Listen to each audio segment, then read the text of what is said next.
Salut, la petite vidéo du jour sur la CAN avec le début des deuxièmes matchs de poule. Donc le deuxième match pour le Cameroun et l'Éthiopie.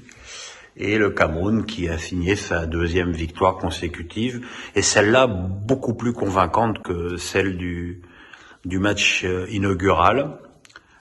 Pourtant les Camerounais ont été surpris dès la 4e minute.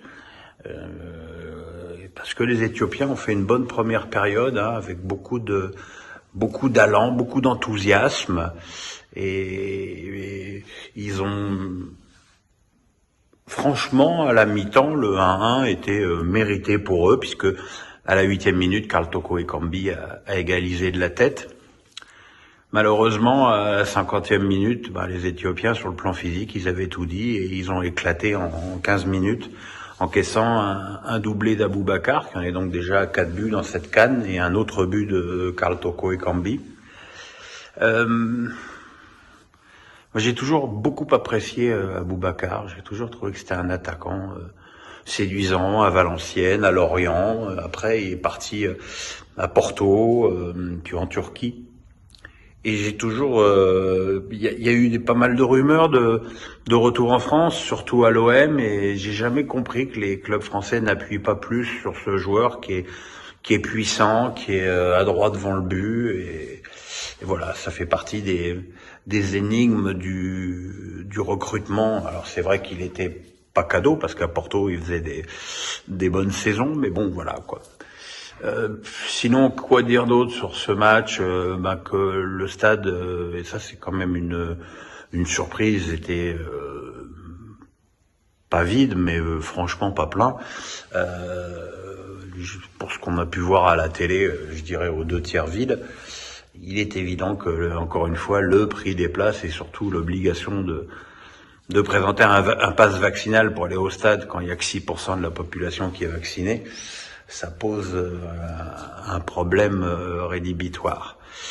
Sinon, il y a encore les suites de Tunisie-Mali. Donc on a appris bien plus tard que l'arbitre aurait fait une insolation.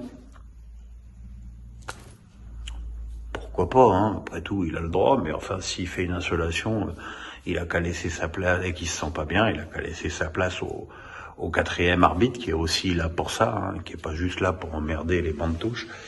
Donc voilà, quoi. Et puis alors, ce qu'il y a d'affolant dans cette histoire, c'est le communiqué de la CAF, qui en fait, c'est un communiqué où ils communiquent pas. On a l'impression qu'ils prennent acte, qu'ils disent qu'il y a une enquête, mais bon, so what, parce que le match peut pas être rejoué, il faut être sérieux.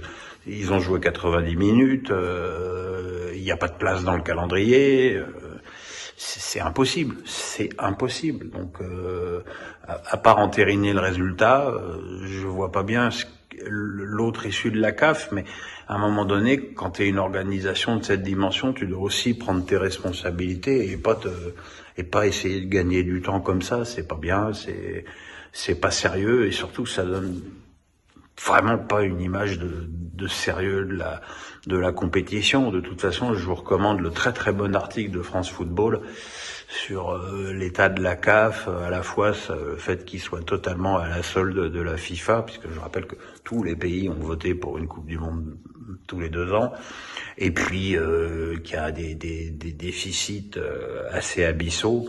Mais quand tu vois qu'il y a de tels déficits, tu te demandes quand même où va l'argent. Voilà, c'est un peu dommage parce que cette CAN a été beaucoup attaquée par les clubs européens avec le Covid. Beaucoup trouvaient qu'elle était mal placée, et c'est vrai qu'on a beaucoup manqué de respect à la CAN, mais le respect, ça se gagne aussi par ta crédibilité, par des matchs qui se déroulent de façon correcte, sur des pelouses correctes. Voilà, c'est dommage.